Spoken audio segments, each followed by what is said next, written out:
Hi, welcome to YP Education Trick Channel.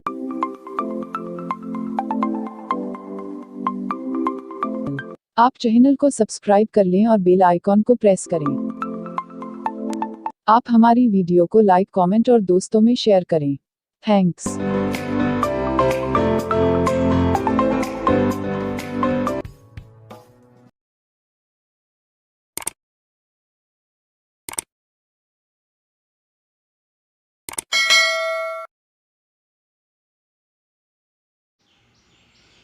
Hello friends, स्वागत है आपका वाईपी एजुकेशन ट्रिक चैनल पर। दोस्तों, जैसा कि थंबनेल में आपने देखा था कि हमारी बायोलॉजी चल रही है और बायोलॉजी का ये देखिए चैप्टर है आपका कोशिका एवं ऊतक। इस चैप्टर के जितने भी इम्पोर्टेंट क्वेश्चन हैं वो हम सबसे पहले सॉल्व करेंगे। तो बेटे, किसी भी एग्ज़ाम में आप बैठोगे, एग्ज़ाम देने के लिए बैठोगे, किसी भी कंपटीशन में आप बैठोगे, उसमें जो बायोलॉजी आती है जहाँ जहाँ, तो बेटे उन एग्ज़ामों के लिए ये बायोलॉजी की टेस्ट सीरीज चलाई जा रही है, ये जो काफ़ी महत्वपूर्ण है। तो बेटे, आपको बताना चाहूँगा कि आप मेरे चैनल पे नए हैं या अभी तक आपने हमारे चैनल को सब्सक्राइब नहीं करा है तो आप नीचे रेड कलर के सब्सक्राइब बटन पे क्लिक कर लें और बराबर में बेल आइकन की घंटी है उसको भी प्रेस कर लें। इससे क्या होगा कि जब भी हम वीडियो को अपलोड करेंगे तो बेटे उसका नोटिफिकेशन सबसे पहले आपके पास पहुँच जाएगा। देखिए बेटे, फर्स्ट क्वेश्चन है हमारा, काफ़ी अच्छा क्वेश्चन है, काफ़ी इंपॉर्टेंट क्वेश्चन भी आप कह सकते हैं। ये टेस्ट सीरीज पूरी देखना, आप बिल्कुल वीडियो को शुरू से लेकर लास्ट तक देखना, आपको बिल्कुल मजा आ जाएगा। बेटे, निम्न में से कौन सा ऊतक है? अब देखो यहाँ पे कह रहा है कौन सा ऊतक है। ऊतक को इंग्लिश में क्या बोलते हैं? हम ऊतक को इंग्लिश में बोलते हैं बेटे टिश्यूज, टिश्यू। तो निम्न में से कौन सा ऊतक है ये क्वेश्चन कह रहा है। ए ऑप्शन है इसमें, वो है फेफड़ा, बी ऑप्शन है अंडाशय, सी ऑप्शन है रक्त और डी ऑप्शन है वृक्क। तो देखो, आपको थोड़ी सी मैं डिटेल इसकी देना चाहूँगा। आपने सुना होगा कि जो ब्लड है, रक्त है, ये वाला, इसका आंसर तो हो जाएगा हमारा सी, बिल्कुल सही। आपने समझा होगा कि रक्त एक तरल संयोजी ऊतक होता है जो मुख्यतः दो अवयवों प्लाज्मा तथा रुद्राणुओं से मिलकर बनता है। मानव का रुधिर उसमें उपस्थित हीमोग्लोबिन के कारण लाल होता है। आपसे पूछ सकता है कि जो ब्लड होता है, ब्लड का रंग लाल क्यों होता है? तो आप क्या बताओगे? हीमोग्लोबिन के कारण ब्लड का रंग लाल होता है। आपसे एक क्वेश्चन और पूछ सकता है, आपसे वो पूछ सकता है, आप ये बताओ जो ब्लड है, ब्लड किससे मिलकर बना होता है? तो आप बताओगे ब्लड दो चीज़ों से मिलकर बना होता है। पहला है आपका प्लाज्मा, क्या है बेटा? प्लाज्मा। और दूसरा क्या हो जाएगा? रुद्राणु। दूसरा क्या हो जाएगा बेटा? रुद्राणु। तो आपको पता है ब्लड दो चीज़ों से मिलकर बना है, पहला है प्लाज्मा और दूसरा क्या है? रुद्राणु। तो बेटे इसका आंसर आपको पता चल गया। निम्न में से कौन सा ऊतक है? तो आप किस पे लगाओगे? ब्लड पे, यानी सी ऑप्शन बिल्कुल इसका सही है। ब्लड क्या है? एक तरल संयोजी ऊतक होता है। चलते हैं बेटे आगे की ओर। चलिए बेटे, इस स्लाइड को समझिए, बहुत ही इंपॉर्टेंट स्लाइड आपके लिए तैयार हुई है। देखो, परीक्षा की दृष्टि से यहाँ लिखा है, देखिए परीक्षा की दृष्टि से। जैसे जटिल ऊतक की बात कर रहे हैं, जटिल ऊतक है, तो जटिल ऊतक हैं वो कौन कौन से हैं? तो जाइलम और फ्लोएम, ये जटिल ऊतक है, जाइलम और फ्लोएम। नेक्स्ट क्वेश्चन कह रहा है कि पानी तथा खनिज लवण, बेटा बहुत ही इंपॉर्टेंट क्वेश्चन है ये। पानी तथा लवण, खनिज लवण को जड़ से पौधे के अन्य भागों में तक पहुंचाते हैं। तो ये किसका काम होता है? जैसे सपोज दैट एक प्लांट है, इस प्लांट को आप अच्छे से समझ लीजिए, ये रूट है, सपोज दैट ये प्लांट है, इस प्रकार से ये कुछ प्लांट आपका तैयार कर रहा हूं मैं, ये प्लांट है, इस प्रकार से ये बेटे प्लांट है, ठीक है, पौधा है। अब इस क्वेश्चन का मतलब ये है, जो ये पानी है ना, ये पानी है, तो पानी भाई जड़ से लेगा, और खनिज लवण, जो खनिज लवण पौधा लेगा वो भी जड़ से लेगा। तो जड़ से पौधे के अन्य भागों में, अन्य भागों का मतलब है इसमें पत्ती में, प्लस इसके फूलों में, प्लस इसके तना में, पौधे के अन्य भागों में पहुंचाने का जो काम है वो कौन करता है? तो आपको एक बात ध्यान रखना, देखो जा से ध्यान रखना है जड़, जा से क्या ध्यान रखना है? जड़, और जा से ही ध्यान रखना है जाइलम। क्या ध्यान रखना है? जाइलम। जा से जड़ और जा से जाइलम, यानी जड़ के माध्यम से पौधे के अंदर पानी, खनिज लवण पौधे के अन्य भागों में जैसे पत्ती में या तने में या इसके फूल में, यानी पौधे के अन्य भागों में पानी तथा खनिज लवणों को जो पहुंचाने का काम करता है जड़ के माध्यम से, वो करता है बेटा जाइलम। तो ये समझ में आ गया होगा आपके। चलिए अगला क्वेश्चन समझिए। अगला क्वेश्चन कह रहा है कि पत्तियों से भोजन पौधे के विभिन्न भागों तक पहुंचाने का काम कौन करता है। अब देखो पत्तियों की बात कर रहा है, यानी आपने ये बनाया प्लांट, ये आपका सपोज दैट पौधा है, ये पत्ती है आपकी, इस प्रकार से ये पत्ती है। तो ये क्वेश्चन कह रहा था कि पौधे से भोजन पत्तियों से भोजन पौधे के विभिन्न भागों तक कौन पहुंचाता है। अब देखो पत्तियों से भोजन पौधों के विभिन्न भागों में कौन पहुंचाता है। अब आपको इस तरीके से दिखाना है। अब ये ऊपर से नीचे की ओर बात कर रहा है और अभी कर रहा था नीचे से ऊपर की बात। जब जाइलम की बात होती है तो जाइलम कहाँ से? इस रूट से, यानी जड़ से पौधे के अन्य भागों में पहुंचाता है पानी तथा खनिज लवण, ये काम होता है जाइलम का। अब इसका उल्टा, अब देखो ऊपर से नीचे की ओर आ रहा है। पत्तियों से भोजन पौधे के विभिन्न भागों तक पहुंचाने का काम होता है, वो होता है फ्लोएम का। तो आपको 2 पॉइंट ये ऐसे करके ध्यान रखने हैं। देखो जड़ से ऊपर की तरफ जाएगा तो सीधे सीधे ध्यान रखो जाइलम, क्या है? जाइलम। और ऊपर से नीचे की ओर यानी जड़ की ओर, पत्ती से पौधे के अन्य भागों में, तो ये काम होगा फ्लोएम का। किसका? फ्लोएम का। ये कॉन्सेप्ट हमेशा आप ध्यान रखो क्योंकि काफ़ी इंपॉर्टेंट क्वेश्चन है, यहाँ से एग्जाम में क्वेश्चन बनता ही बनता है। तो बेटे अगला क्वेश्चन समझिए। अगला क्वेश्चन है चालनी नलिका पाई जाती है। देखो क्वेश्चन क्या कह रहा है? चालनी नलिका पाई जाती है। तो जो चालनी नलिका है वो फ्लोएम में पाई जाती है। फ्लोएम इसका करेक्ट आंसर है। नेक्स्ट है पेशीय ऊतक है। तो पेशीय ऊतक है, देखो बेटा रेखित पेशी, कंकाल पेशी, ऐच्छिक पेशी, अरेखित पेशी, हृदय पेशी, ये सब पेशी ऊतक ही हैं। नेक्स्ट है तरल संयोजी ऊतक है। देखो फिर से क्वेश्चन रिपीट हो गया, तरल संयोजी ऊतक है। तो तरल संयोजी ऊतक कौन है? ब्लड है, रुधिर है। ये स्लाइड आपकी समझ में आ गई होगी। बेटे वीडियो अगर आप पसंद आती है तो प्लीज़ वीडियो को लाइक करिए और वीडियो की लिंक को अपने सभी दोस्तों में शेयर करिए ताकि हर स्टूडेंट अपने घर बैठे अच्छे से तैयारी कर सके। चलिए बेटे अगला क्वेश्चन समझिए। अगला क्वेश्चन आपकी स्क्रीन पर है। देखो काफ़ी अच्छा क्वेश्चन है, क्वेश्चन नंबर 2। क्वेश्चन कह रहा है क्रेब्स चक्र कहाँ पर होता है। ए ऑप्शन है क्लोरोप्लास्ट, बी ऑप्शन है माइटोकॉन्ड्रिया, सी ऑप्शन है केंद्रक और डी ऑप्शन है गोल्जी काय। तो जो क्रेब्स चक्र है वो कहाँ पे पाया जाता है? तो बेटे इसका करेक्ट आंसर हो जाएगा, वो हो जाएगा बी ऑप्शन, बिल्कुल सही, माइटोकॉन्ड्रिया में पाया जाता है। लेकिन इस क्वेश्चन के बारे में अतिरिक्त नॉलेज भी आप ले लीजिए। देखो मेरी बात को ध्यान से सुनो। क्रेब्स चक्र है वो माइटोकॉन्ड्रिया के ऑक्सी कोशिकाओं में होता है। इसमें कोशिकाओं की मदद से क्या होता है? एटीपी का निर्माण होता है। इलेक्ट्रॉन संवहन तंत्र में इन्हीं एटीपी से ऊर्जा मुक्त होती है और माइटोकॉन्ड्रिया को कोशिका का पावर हाउस भी कहते हैं। अगला क्वेश्चन ये है, आपसे एग्जाम में पूछा जा सकता है कि भाई जो केंद्रक है, केंद्रक की खोज किसने की है?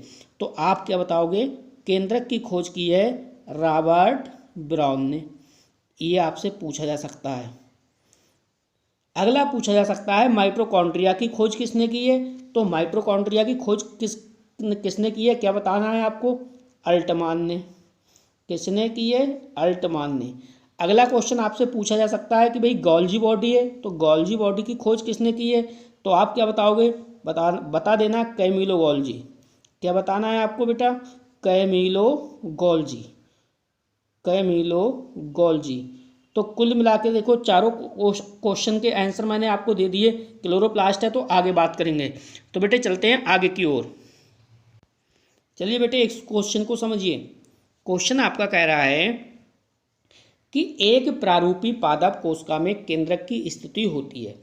एक प्रारूपी पादप कोशिका में केंद्रक की स्थिति होती है। कैसी होती है? ए ऑप्शन है केंद्रकीय, बी ऑप्शन है परिधीय, सी ऑप्शन है आधारीय और डी ऑप्शन है कहीं भी। बेटे आपको बता दें, आप देख रहे हो वाईपी एजुकेशन ट्रिक चैनल, आप देख रहे हो बेटे वाईपी एजुकेशन ट्रिक चैनल।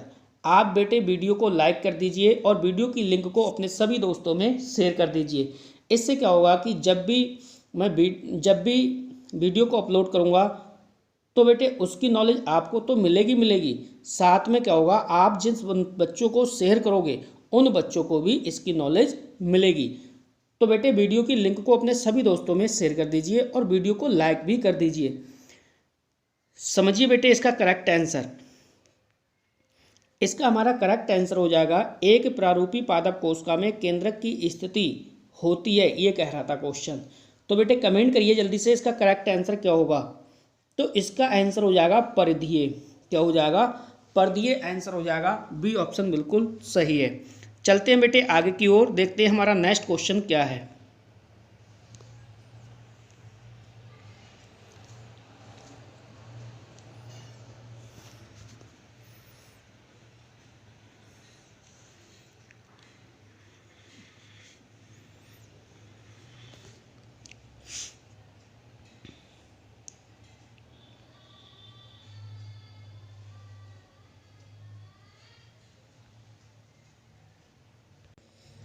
चलिए बेटे अगला क्वेश्चन समझिए। अगला क्वेश्चन काफ़ी इंपॉर्टेंट क्वेश्चन है। देखिए स्टार लगाइए इस क्वेश्चन पे। कह रहा है निम्न में से किस कोशिकांग को कोशिका का शक्ति गृह कहते हैं। ये क्वेश्चन काफ़ी सुपर स्टार क्वेश्चन है। निम्न में से किस कोशिका को कोशिका का शक्ति गृह कहते हैं। ए ऑप्शन है केंद्रक, बी ऑप्शन है केंद्रका, सी ऑप्शन है गोल्जिकाय और डी ऑप्शन है माइटोकॉन्ड्रिया। तो आपको अभी मैंने पिछला क्वेश्चन बताया था, उसमें बताया था कि माइटोकॉन्ड्रिया को कोशिका का शक्ति गृह कहते हैं, कोशिका का पावर हाउस कहते हैं। तो इसका बेटा डी ऑप्शन है वो बिल्कुल सही हो जाएगा। क्वेश्चन नंबर नेक्स्ट देखते हैं हमारा क्या है। चलिए बेटे इस स्लाइड को समझिए, काफ़ी इंपॉर्टेंट ये स्लाइड होने वाली है। देखो इधर दे रखे हैं कोशिकांग और दूसरी तरफ उपनाम। मजा आ जाएगा बेटे इस स्लाइड को पढ़ के।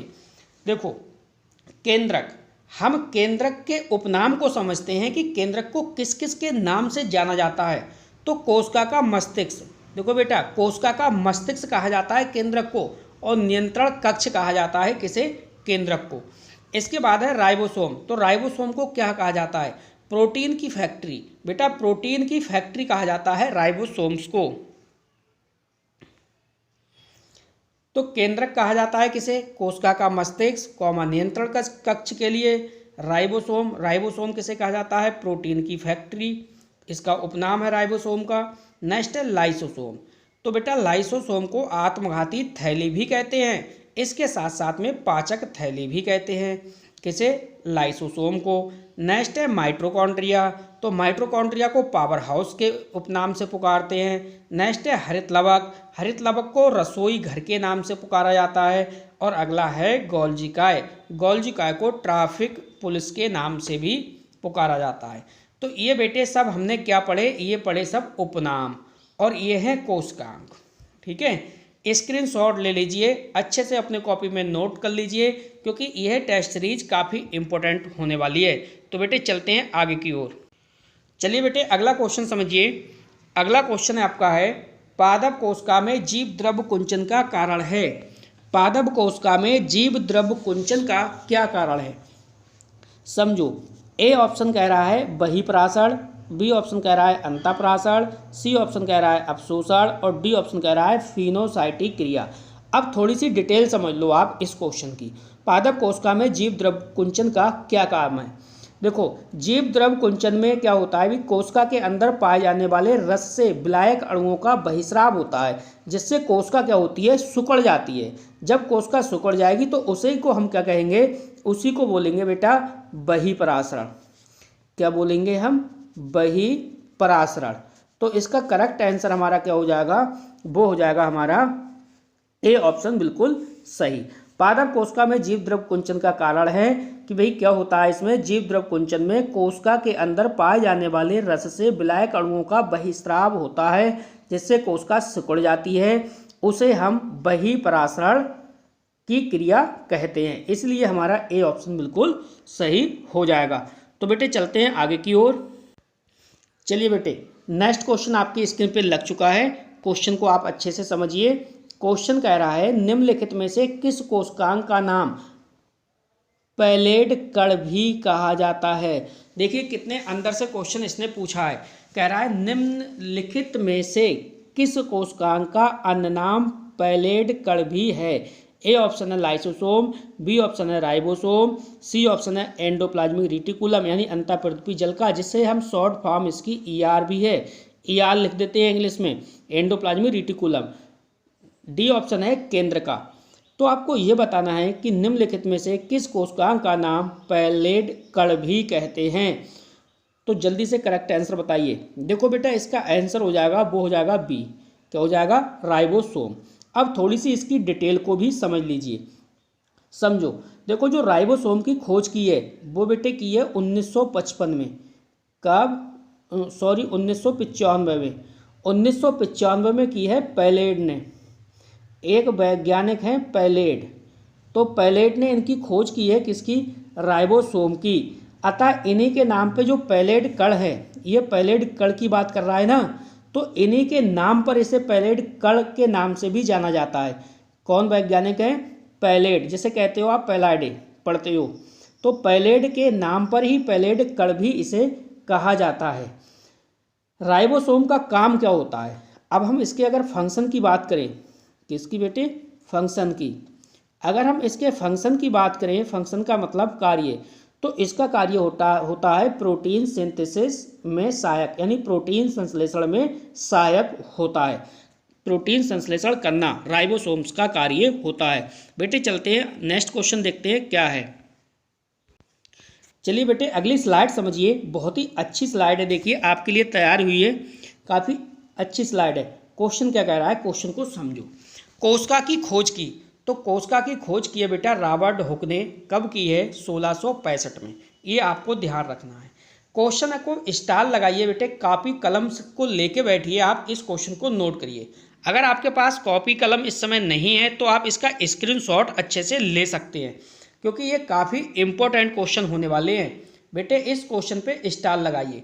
क्वेश्चन बदल बदल के आपसे यहीं से बनेगा। कह रहा है एक कोशिकीय है, एक कोशिकीय के ये एग्जाम्पल दिए हुए हैं। देखो बेटा जो जीवाणु है ये एक कोशिकीय है, अमीबा भी एक कोशिकीय है, पैरामीशियम भी एक कोशिकीय है, और मुर्गी का अंडा भी एक कोशिकीय है। ये एक कोशिकीय प्राणी है जिसके अंदर एक सेल्स पाई जाती है, एक कोशिका पाई जाती है, उन सबको हम बोलते हैं एक कोशिकीय जीवाणु। तो बेटा जल्दी से लिख लीजिए। नेक्स्ट क्वेश्चन देखिए हमारा क्या है। अगला क्वेश्चन हमारा कह रहा है कि बहुकोशिकीय है। तो बहुकोशिकीय का मतलब जिस प्राणी के अंदर बहुत सारी कोशिकाएं पाई जाती हैं उनको हम बहुकोशिकीय बोलते हैं, जैसे कवक, मनुष्य, पशु आदि। देखो एग्जाम्पल्स क्या है? कवक, मनुष्य, पशु आदि, ये सब कैसे हैं? ये बेटे बहुकोशिकीय हैं। तो जल्दी से आप नोट कर लीजिए। नोट नहीं करना है तो आप इसका स्क्रीनशॉट भी ले सकते हैं। अगला क्वेश्चन है सबसे बड़ी कोशिका। तो सबसे बड़ी अगर हम कोशिका की बात करें तो वो है शुतुरमुर्ग का अंडा। कितना है? देखिए 170 mm इंटू 130 mm। अगला क्वेश्चन है सबसे छोटी कोशिका। तो सबसे अगर छोटी कोशिका की बात करें तो माइकोप्लाज्मा है। क्या है? माइकोप्लाज्मा। माइकोप्लाज्मा जीवाणु 0.1 से 0.5 म्यू एम, माइक्रोन एम भी पढ़ सकते हो इसे। अब देखिए अगला क्वेश्चन इस स्लाइड में तैयार हुआ है आपके लिए, वो है सबसे लंबी कोशिका। अगर सबसे लंबी कोशिका की बात करें तो बेटे तंत्रिका कोशिका सबसे लंबी कोशिका है। नेक्स्ट है जंतु कोशिका में उपस्थित होती है। देखो जंतु कोशिका में कोशिका भित्ति यानी सेल वाल है, सेल वाल जंतु कोशिका में नहीं पाई जाती। तो जंतु कोशिका में जब सेल वाल नहीं पाई जाती है तो सेल वाल पाई किस में जाती है? तो बेटा पाई जाती है प्लांट सेल में। किस में पाई जाती है? प्लांट सेल में, यानी पादप कोशिका में। पादप कोशिका के अंदर कोशिका भित्ति पाई जाती है, जो कोशिका भित्ति होती है सेलुलोज की। क्लियर? अगला क्वेश्चन इस स्लाइड में देखिए, एक क्वेश्चन और है आपका। क्वेश्चन काफ़ी अच्छा है, काफ़ी इम्पोर्टेंट क्वेश्चन है। इस क्वेश्चन पे भी आप स्टार लगाइए। क्वेश्चन कह रहा है जीवन का भौतिक आधार माना जाता है। तो जीवन का भौतिक आधार माना जाता है प्रोटोप्लाज्म को, यानी जीव द्रव। इसका करेक्ट आंसर है। तो बेटे वीडियो अगर आपको पसंद आती है तो प्लीज़ वीडियो को लाइक करिए, वीडियो की लिंक को अपने सभी दोस्तों में शेयर भी कर दीजिए। चलते हैं बेटे नेक्स्ट क्वेश्चन। चलिए बेटे इस क्वेश्चन को समझिए। अगला क्वेश्चन है आपका। क्वेश्चन कह रहा है सिलिका में कोशिका भित्ति पाई जाती है। तो सिलिका में कोशिका भित्ति है वो किस में पाई जाती है? ए ऑप्शन है नील हरित शैवाल में, बी ऑप्शन है डाइटम में, सी ऑप्शन है कवक में और डी ऑप्शन है जीवाणु में। तो अगर हम सिलिका में कोशिका भित्ति की बात करें तो इसका जो करेक्ट आंसर हो जाएगा वो हो जाएगा बी ऑप्शन, बिल्कुल सही, डाइटम में। लेकिन यहाँ पे थोड़ी सी आप नॉलेज ले लीजिए। देखो अगर हम डाइटम की बात करें तो बैसिलियोफाइसी में, इसका जो डाइटम है, डाइटम का दूसरा नाम है बैसिलियोफाइसी में कोशिका भित्ति जो होती है वो सिलिका युक्त होती है। कैसी होती है? सिलिका युक्त होती है। ठीक है। नील हरित शैवालों में कोशिका भित्ति जो होती है वो म्यूकोपेप्टाइड की और कवक के अंदर, ये देखो नील हरित की बात कर रहा हूँ मैं, नील हरित की, तो नील हरित के अंदर होती है बेटा म्यूकोपेप्टाइड। आप लिख सकते हो कॉपी में, म्यूकोपेप्टाइड, इसके अंदर होती है म्यूकोपेप्टाइड की। अगर हम इस कवक की बात करें, ये ऑप्शन देखिए कवक है, तो कवक के अंदर होती है बेटा वो होती है काइटिन की। किसकी होती है? काइटिन की बनी होती है। तथा जीवाणु की बात करें हम, बैक्टीरिया की बात करें, इस बैक्टीरिया की बात करें तो बैक्टीरिया में ग्लूकोपेप्टाइड और म्यूकोपेप्टाइड दोनों की बनी होती है। ये देखिए लिखा है म्यूकोपेप्टाइड और प्लस इसी में कर लो ग्लूकोपेप्टाइड। क्या करना है आपको? ग्लूकोपेप्टाइड। तो आपको चारों आंसर मिल गए होंगे। देखो पहला क्वेश्चन कितना बढ़िया क्वेश्चन पूछा था कि सिलिका में कोशिका भित्ति पाई जाती है, तो डाइटम को बैसिलियोफाइसी कहा जाता है। कोशिका भित्ति इसकी होती है वो सिलिका युक्त होती है। नील हरित शैवाल की कोशिका भित्ति म्यूकोपेप्टाइड की होती है। इसके बाद कवक है, कवक की होती है काइटिन की।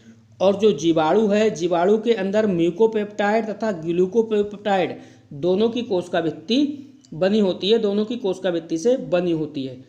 क्या? जीवाणु में ग्लूकोपेप्टाइड तथा म्यूकोपेप्टाइड की बनी होती है। चलते हैं बेटे नेक्स्ट क्वेश्चन की ओर। चलिए बेटे अगला क्वेश्चन देखिए। क्वेश्चन कह रहा है, अभी मैंने इसका आपको सॉल्व करवाया है क्वेश्चन इस टाइप का। निम्नलिखित में सभी एक कोशिकीय हैं सिवाय, देखो इसने क्वेश्चन पूछ लिया। क्वेश्चन कह रहा है निम्नलिखित सभी एक कोशिकीय हैं सिवाय। ए ऑप्शन है युग्मज या युग्मनज बोल सकते हो उसे। बी ऑप्शन है मुर्गी का अंडा, सी ऑप्शन है भ्रूण और डी ऑप्शन है पैरामीशियम। तो जल्दी से आपको कमेंट करके बताना है कि निम्नलिखित में सभी एक कोशिकीय हैं सिवाय। देखो बेटा यहाँ पे अभी हमने पिछली बार क्या पढ़ा था? हमने पैरामीशियम भी पढ़ा था और मुर्गी का अंडा भी पढ़ा था। क्या पढ़ा था? एक कोशिकीय। तो ये बी और डी तो ऑप्शन हो नहीं सकता। उसमें एक ऑप्शन ये नहीं आया था युग्मनज। क्या नहीं आया था? युग्मनज और युग्मज, ये नहीं आया था। तो बेटा ये भी नहीं है, ये भी नहीं है। कह रहा है निम्नलिखित सभी एक कोशिकीय हैं सिवाय। ये तो सब एक कोशिकीय ही चल रहे हैं। मुर्गी का अंडा एक कोशिकीय, पैरामीशियम एक कोशिकीय, युग्मनज और युग्मज ये भी एक कोशिकीय, लेकिन किसके सिवाय नहीं है? तो बेटा इसका आंसर हो जाएगा हमारा सी वाला, भ्रूण। भ्रूण जो है आपका वो बहुकोशिकीय है। भ्रूण कैसा है बेटा? बहुकोशिकीय, बहुकोशिकीय। और बकाया तीनों ऑप्शन हैं वो एक कोशिकीय है। अब एक कोशिकीय के आप एग्जाम्पल्स फिर लिख सकते हो। एक कोशिकीय का एग्जाम्पल क्या है? अमीबा। आप नोट कर सकते हो, अमीबा एक कोशिकीय है। जीवाणु एक कोशिकीय है। जीवाणु के साथ साथ में पैरामीशियम आपका एक कोशिकीय है।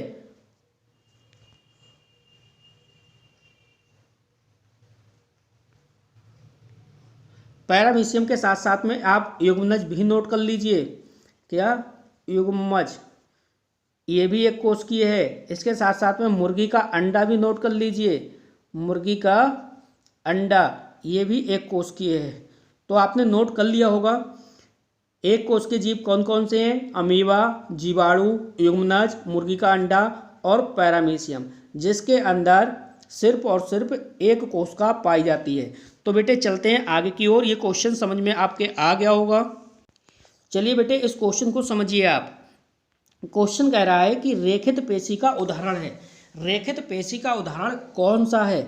ए ऑप्शन है आहार नाल की पेशियां, बी ऑप्शन है हृदय की पेशियां, सी ऑप्शन है जनन तंत्र की पेशियां और डी ऑप्शन है उपरोक्त में से कोई नहीं। तो रेखित पेशी उदाहरण है। आपको मैं डायरेक्ट इसका आंसर बता रहा हूँ, इसके बाद मैं आपको इसकी डिटेल भी बताऊँगा। तो रेखित पेशी का जो उदाहरण है बी ऑप्शन बिल्कुल सही हो जाएगा, हृदय की पेशी। अब समझो बेटे, देखो जो हृदय की पेशी है ना, हृदय की पेशियां जीवन भर लयबद्ध होकर प्रसार एवं संकुचन करती हैं और यह रचना में रेखित पेशी की तरह मजबूत एवं कार्य में अरेखित पेशी के समान होती हैं। अरेखित पेशी को हम बोलते हैं अनिच्छिक पेशी और रेखित पेशी को बोलते हैं हम ऐच्छिक पेशी। तो बेटे एग्जाम्पल्स की बात करें तो क्वेश्चन की बात करें, क्वेश्चन पूछा था इसने रेखित पेशी। क्या पूछा था? रेखित पेशी। और रेखित जो पेशी होती है उसका जो दूसरा नाम होता है वो होता है बेटा ऐच्छिक पेशी। क्या होता है? ऐच्छिक पेशी। अब ऐच्छिक पेशी क्या होता है? ऐच्छिक जो पेशी होती हैं वो अपनी इच्छा के अनुसार कार्य करती हैं। ठीक है, इतना आपको ध्यान रखना है। और जो अनैच्छिक पेशी होती हैं वो अपनी इच्छा के अनुसार कार्य नहीं करती हैं, ये भी आपको ध्यान रखना है। रेखित पेशी का जो उदाहरण है तो वो हो जाएगा हृदय की पेशी। चलते हैं बेटे नेक्स्ट क्वेश्चन की ओर। चलिए बेटे अगला जो क्वेश्चन है आपकी स्क्रीन पे आप देख रहे हो, कई बार एग्जाम में, कंपटीशन के एग्जाम में पूछा जा चुका है। तो ये कुछ क्वेश्चन पे आप स्टार लगाइए।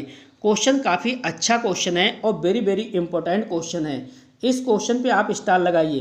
कह रहा है नीचे दिए गए पदों के विभिन्न संयोजनों में से जंतु कोशिका के संदर्भ में पदों का कौन सा संयोजन सही है?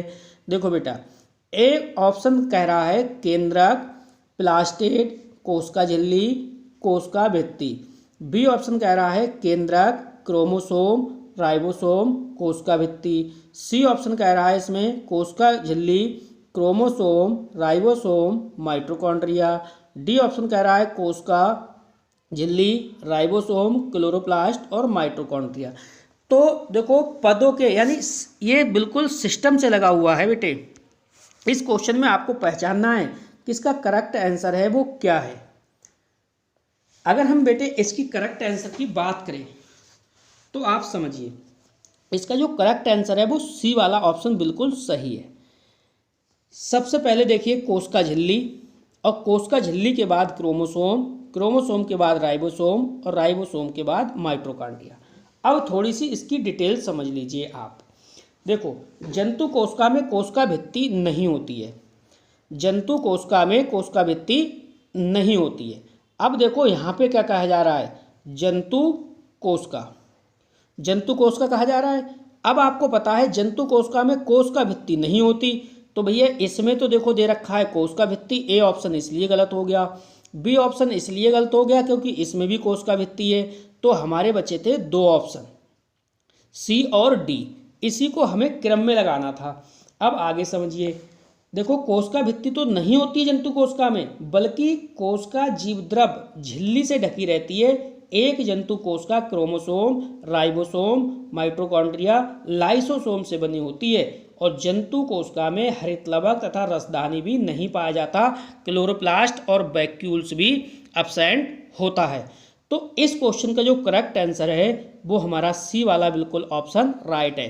तो बेटे आज की ये वीडियो है, यहीं पे हम ले रहे हैं स्टॉप। आपको कमेंट करके बताना है कि ये वीडियो आपको कैसी लगी। अगर आपको पसंद आती है तब इसका पार्ट 2 आएगा, अन्यथा बेटा नहीं आएगा। हमारा टारगेट है 200 लाइक का।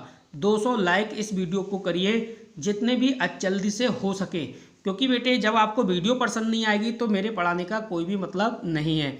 और जब आपको वीडियो पसंद आएगी, जब आपको अच्छा लगेगा, तो मैं आपको लगातार ऐसी वीडियो बनाता रहूँगा।